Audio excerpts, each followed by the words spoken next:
dari beliau. Gunakan sisa umur untuk kepentingan bangsa dan negara. Pak, melihat kemarin berapa umur saya, siapa yang tahu? 76. 77 tahun. Ya, sebentar lagi 77 tahun. Gunakan sisa umur itu untuk tetap mengabdi kepada bangsa dan negara. Nggak ada istilah-istilahan. Tantangan terbesar yang sekarang apa, Pak? Kenapa? Kemarin belum penunjukan. Kenapa? Komunikasi awalnya dengan Presiden sebelum penunjukan apa pesan? Yang pasti saya mendapat penugasan oleh Bapak Presiden. Ya, tentu saya sebagai profesional dan tentu sebagai pembantu Presiden saya tegak lurus.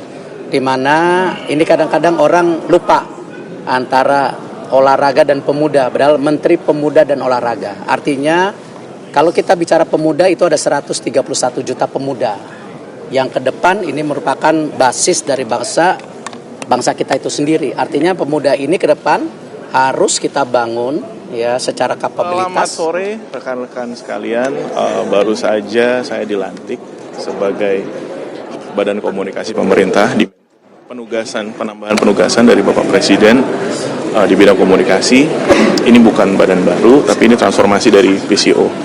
Kita diminta perkuat fungsi koordinasi, fungsi eksekusi, komunikasi di pemerintah antar KL. Dan ini juga inline dengan posisi saya di Wamenkumdigi. Jadi ini kita perkuat komunikasi agar... Ya, itu tadi beberapa sosok yang memang mencuri perhatian dalam reshuffle terakhir kemarin. Tapi ada juga yang kemudian bersuara, Mas Andika, bahwa dari 2 kali terakhir reshuffle yang dilakukan oleh Pak Prabowo, kok nampaknya banyak sekali ya orang-orang yang mungkin memiliki kedekatan dengan Pak Prabowo, orang-orang pilihan Pak Prabowo gitu, dibandingkan juga dengan beberapa tim Kabinet Merah Putih sebelumnya kan memang sebagian besar kan memang berasal dari pemerintah sebelumnya kan. Apa sebenarnya yang ingin dilakukan oleh Pak Prabowo sih? Betul akan ada reposisi untuk kekuatan internal lebih baik lagi ke depannya? Ya, saya melihat bahwa pesan dari reshuffle kedua ini adalah memperkuat strategi komunikasi Presiden kepada publik ya, bahwa kerusuhan Agustus kemarin kan salah satu faktor utamanya adalah adanya pesan narasi yang negatif yang cukup berkembang di tengah masyarakat, dan itu menutupi program-program pemerintah yang sudah berjalan.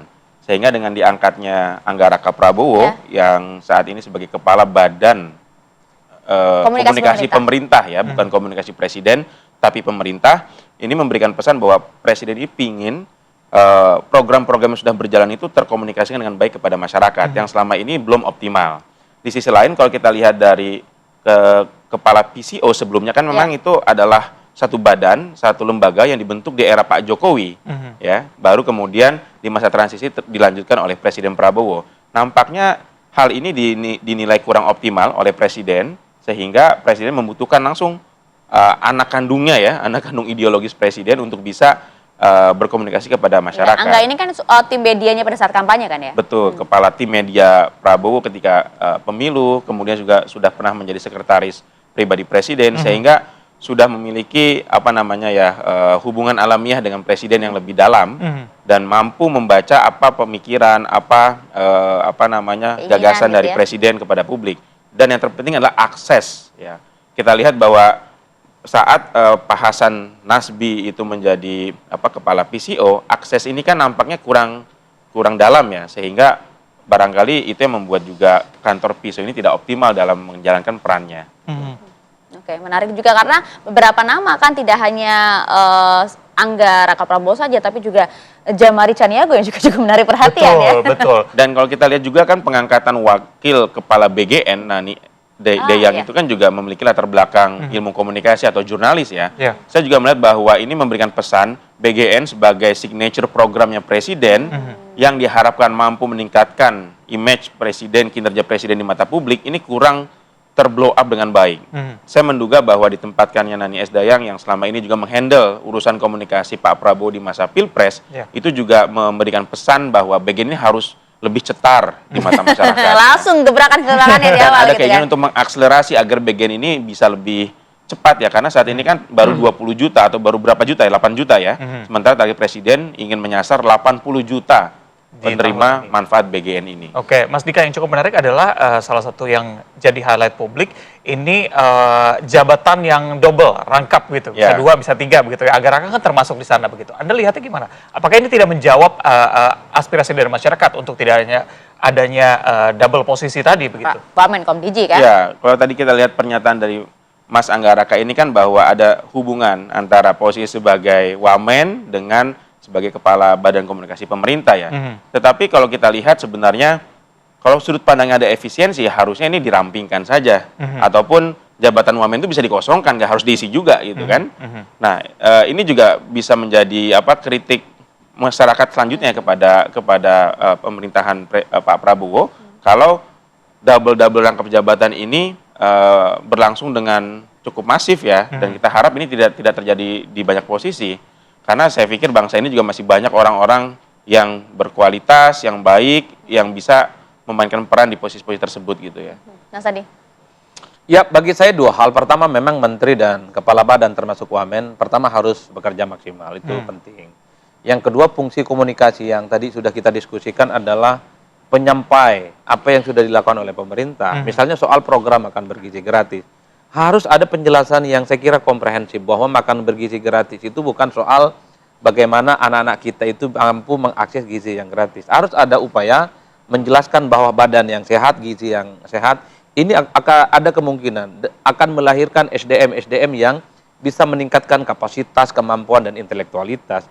Itulah yang disebut semacam grooming, bahwa program makan bergizi gratis sebagai upaya untuk menciptakan intelektualitas dan pengetahuan yang tinggi. Karena ada keyakinan, ada satu temuan bahwa kalau gizinya cukup, asupannya cukup, ada kemungkinan dia akan menjadi anak-anak yang pintar dan hebat.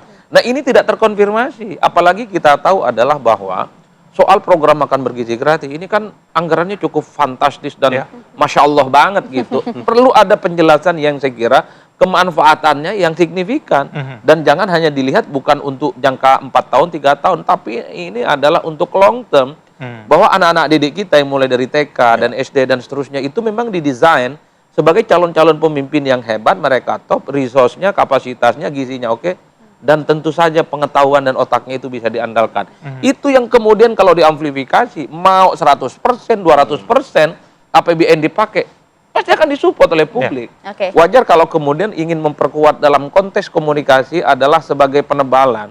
Apa yang dilakukan oleh pemerintah itu betul-betul from and on the right track. Nah, yang kedua, kalau saya membaca rata-rata secara umum, betul ini semacam konsolidasi kekuasaan ya, terutama sepertinya pemerintah, Pak Prabowo itu ingin memastikan bahwa program-program strategisnya, posisi-posisi strategisnya dikawal oleh orang-orang yang memang memahami betul apa yang diinginkan oleh Pak Prabowo. Juga jadi, sampai ke rakyat dengan baik. Betul, jadi Pak Prabowo tanpa pidato sekalipun, hanya sebatas menunjukkan gestur dan gerak-gerik, orang-orang di tempat yang strategis ini sudah bisa menjelaskan contoh soal Kopdes. Kenapa Verjul yang kemudian menjadi menteri untuk menggantikan Budi Ari? Kita tahu Verjul adalah orang dekat presiden, kader Gerindra dan ngerti tentang kooperasi. Ini andalan pemerintah loh. Prabowo tidak mau ada orang yang tidak ngerti gesturnya Prabowo jadi menteri. Adalah reshuffle, diganti dengan orang yang betul-betul memastikan bahwa denyut kepentingan soal keinginan pemerintah disampaikan oleh orang-orang yang memang paham betul. Termasuk komunikasi. Kenapa Anggaraka?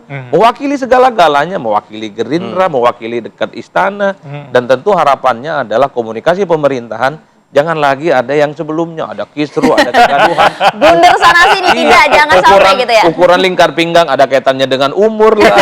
Betul sekali. Ya, Mas Andika dan juga Mas Adi, singkat saja kok. Tadi kita sempat ngobrol. Oke, kalau di reshuffle sebelumnya kan Menteri Purbaya yang kemudian jadi media darling. Kalau di reshuffle kali ini siapa menurut Anda yang kira-kira nanti akan menjadi perbincangan publik? Singkat saja, satu nama. Kalau saya Mr. Q ya, sama Anggaraka. Karena memang sejak awal Mr. Q ini kan agitasi dan propagandanya cukup luar biasa. Tentu terlepas dari pro dan kontra.